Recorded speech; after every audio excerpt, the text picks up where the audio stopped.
सोचिए आपका कोई केस चल रहा है, सुनवाई पूरी होने के बाद जज सजा भी सुना चुके हैं, लेकिन जब आपको ये पता चले कि जज ने जो सजा लिखी है उसमें कहीं 1 साल लिख दिया, कहीं 2 साल लिख दिया, यानी दोषी यही तय नहीं कर पा रहा है कि उसे 1 साल जेल में रहना है या 2 साल। और ऐसा ही कुछ मामला सामने आया है भोपाल से, जहां शाहजहानाबाद इलाके में एक 5 साल की मासूम के साथ रेप हुआ और उसकी हत्या कर दी गई।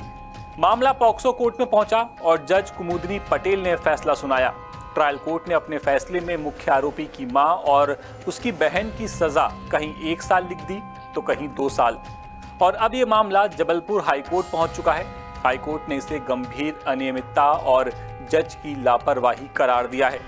जस्टिस विवेक अग्रवाल और जस्टिस अवनिंद्र कुमार सिंह की डिविजनल बेंच ने रजिस्ट्रार जनरल को ये निर्देश दिया कि मामला चीफ जस्टिस के सामने भी रखा जाना चाहिए ताकि प्रशासनिक स्तर पर जज के खिलाफ कार्रवाई हो सके। बता दें कि ट्रायल कोर्ट ने मुख्य आरोपी को फांसी की सजा सुनाई थी, जबकि उसकी मां और उसकी बहन को सबूत छिपाने के लिए 1-1 साल की सजा दी गई थी, लेकिन आदेश के लास्ट में सजा 2-2 साल लिखी गई। अब आप कह सकते हैं कि ये तो टाइपिंग की मिस्टेक भी हो सकती है, लेकिन हाईकोर्ट ऐसा नहीं मानता। हाईकोर्ट ने इसे टाइपिंग की गलती नहीं माना है और मध्य प्रदेश से ये कोई पहला मामला भी नहीं है। साल 2022, 2019 और 2024 में भी ऐसे मामले सामने आ चुके हैं जिसमें कई गलतियां थी। अब जज ने ऐसा फैसला लिख दिया तो आगे क्या होगा आपको ये भी बताते हैं। क्या केस खत्म हो जाएगा? क्या फैसला फिर से लिखा जाएगा? क्या ट्रायल फिर से होगा? तो बता दें कि 80% मामलों में केस बरकरार रहता है और सिर्फ संशोधन होता है, पूरा केस खत्म नहीं होता। जज अपना फैसला भी फिर से लिख सकते हैं, ऐसा सीआरपीसी की धारा 201 और सिविल प्रक्रिया संहिता ऑर्डर 20 रूल 3 में लिखा हुआ है। रही बात ट्रायल की, तो ट्रायल फिर से नहीं चलेगा क्योंकि मामला फैसले की व्याख्या का है, ना कि सबूतों या गवाहों का।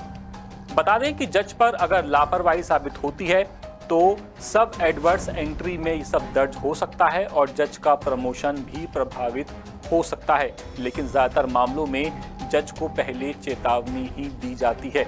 लेकिन यहाँ बड़ा सवाल ये है कि एक जज जिसके ऊपर कई सारी जिम्मेदारियां हैं, अगर वो इस तरह की लापरवाही करेगा तो आखिर फिर समाज में क्या संदेश जाएगा।